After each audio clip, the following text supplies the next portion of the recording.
ಓಂ ಮಾತ್ರೇ ನಮಃ. ಇವಾಗ ಒಂದು ನಂಬರಲ್ಲಿ ಯಾರ್ಯಾರೆಲ್ಲ ಹುಟ್ಟಿದ್ದಾರೆ ಅಂದರೆ 28 ಆಗ್ಬೋದು, 19 ಆಗ್ಬೋದು, 1 ನಂಬರ್ ಆಗ್ಬೋದು, ಅವರೆಲ್ಲ ಯಾರ್ಯಾರು ಹುಟ್ಟಿದ್ದಾರೆ ಅವ್ರಿಗೆ ಸ್ವಲ್ಪ ಎಮೋಷ್ನಲ್ಲಿ ತುಂಬ ನೋವುಗಳಾಗ್ತವೆ. ಆ ಕಡೆ ಪ್ರಾಕ್ಟಿಕಲ್ ಲೈಫು, ಮೆಟೀರಿಯಲಿಸ್ಟಿಕ್ ಲೈಫು ಎರಡನ್ನೂ ಹೊಂದಿಸ್ಕೊಂಡು ಹೋಗೋದಿದೆಯಲ್ಲ, ಅದು ಭಾಳ ಕಷ್ಟ ಆಗುತ್ತೆ. ರಾಮ ಜಪವನ್ನು ಮಾಡಿ, ಗುರು ಪೂಜೆಯನ್ನು ಮಾಡಿ ತುಂಬ ಒಳ್ಳೆಯದಿರುತ್ತೆ. ಈಗ ಗುರು ಪೌರ್ಣಿಮೆ ಕೂಡ ಬರ್ತಾ ಇದೆ.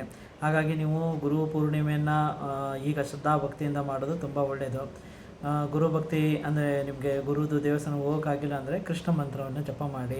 ಗುರು ಆಲ್ರೆಡಿ ಕೃಷ್ಣನ ಒಂದು ನಕ್ಷತ್ರ, ರೋಹಿಣಿ ನಕ್ಷತ್ರದಲ್ಲಿರೋದ್ರಿಂದ ನಿಮ್ಗೆ ತುಂಬ ಒಳ್ಳೆಯದು.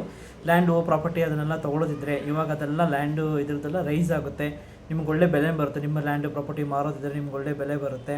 ಲ್ಯಾಂಡು ಪ್ರಾಪರ್ಟಿ, ಮನೆ, ಅಮ್ಮ, ಇವೆಲ್ಲ ವಿಷಯಗಳು ಇವಾಗ ರೈಸ್ ಆಗ್ತವೆ, ಆಯಿತಾ. ಸೊ ಇವಾಗ ಮತ್ತು ಸ್ವಲ್ಪ ನಿಮ್ಗೆ ಎಮೋಷ್ನಲ್ಲು ಪ್ರಾಬ್ಲಮ್ ಕೂಡ ಆಗುತ್ತೆ. ಲ್ಯಾಂಡ್ ಏನಾರು ಆಗುತ್ತಾ, ಪ್ರಾಪರ್ಟಿ ಹೋಗುತ್ತಾ ಅಂತ.